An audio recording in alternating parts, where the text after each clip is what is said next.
बिल्कुल दिमाग से अस्वस्थ हो चुके हैं। आस्था पर कुठाराघात लगातार करना यह ठीक नहीं है। बनाता है, इनकी बुद्धि भ्रष्ट हो गई है।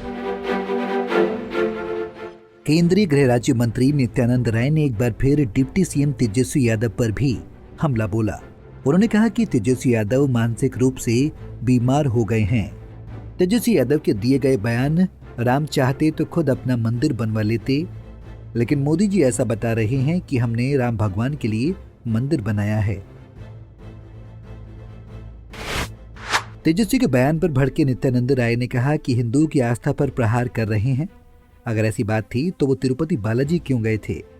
तेजस्वी मानसिक रूप से बीमार हो गए हैं। केंद्रीय गृह राज्य मंत्री ने आगे कहा कि तेजस्वी की बुद्धि भ्रष्ट हो गई है, अपने वोट और परिवार को खुश करने के लिए इस तरह के बयान दे रहे हैं। वातावरण में हाजिर है और तेजस्वी जी जो बोल रहे हैं कि राम चाहते तो पहले क्यों नहीं मंदिर बन जाता, जैसा अभी हमारे पूछ रहे थे एक आपके प्रेस के भाई, तो वह बिल्कुल दिमाग से अस्वस्थ हो चुके हैं। ऐसा कोई कहता है क्या? आस्था पर कुठाराघात लगातार करना यह ठीक नहीं है। और राम तो राम है और सब वोट के लिए कर रहे हैं, वोट के लिए कर रहे हैं, तुष्टीकरण के नीति के तहत कर रहे हैं। इसी तरह की तुष्टीकरण की नीति आज़ादी की लड़ाई के पूर्व भी प्रारंभ हुई थी और परिणाम उसका हुआ था कि देश का बंटवारा हो गया। इस तरह के विभेद पैदा करने वाले लोग, पता नहीं कि राम तो इस देशवासियों के आस्था के केंद्र है, मर्यादा पुरुषोत्तम है। उनके आदर्श पर लोग अपने जीवन को चलकर सफल बनाता है, धन बनाता है। इनकी बुद्धि भ्रष्ट हो गई है। हम तो यही कहेंगे कि तेजस्वी जी वोट के लिए और अपने परिवार के कुर्सी के लिए, किसी बड़ को खुश करने के लिए इस प्रकार से यह कहना और हिंदू धर्म पर अपशब्दों का व्यवहार और आपत्तिजनक बातों को कहना, तो क्यों गए थे तिरुपति जी पूजा करने? क्यों गए थे? बाल मुंडन करवाए क्यों गए थे? भगवान श्री राम में और जो तिरुपति जी हैं, क्या उनमें कोई अंतर है क्या? तो क्यों ऐसा कर रहे हैं? सब भगवान विभिन्न रूपों में है, लेकिन सबका स्वरूप अलग अलग है, लेकिन मतलब एक ही है। हिंदू आस्था यही कहता है।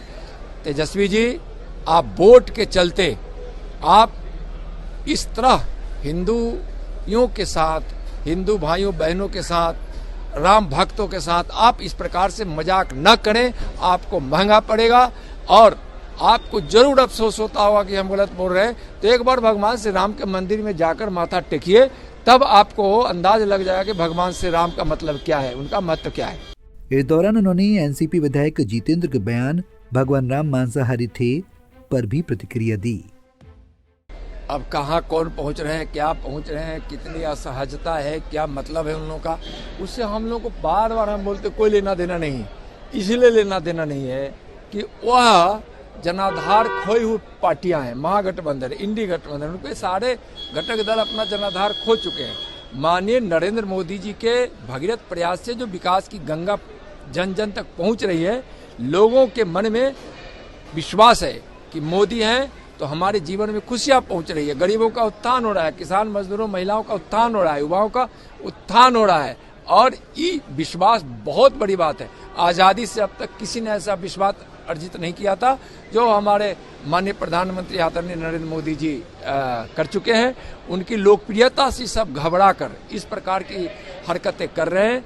मोदी जी 2024 में पुनः प्रधानमंत्री बनेंगे, इसलिए इस देश की जनता कमर कस ली। तेजस्वी जिस तरह से राम मंदिर को लेकर मुखर है, लेकिन लालू यादव को, राबड़ी देवी को, नीतीश कुमार को इनविटेशन मिला है 22 जनवरी के लिए।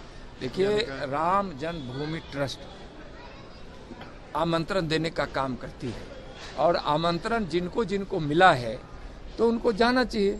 इस तरह से जाना ना जाना उनका निजी विषय है, उनके मन की बात है, उनकी आस्था और विश्वास की बात है। अब क्या है वह तो नहीं कर सकते, लेकिन आमंत्रण तो राम जन्मभूमि ट्रस्ट दे रही है, आमंत्रण दिए।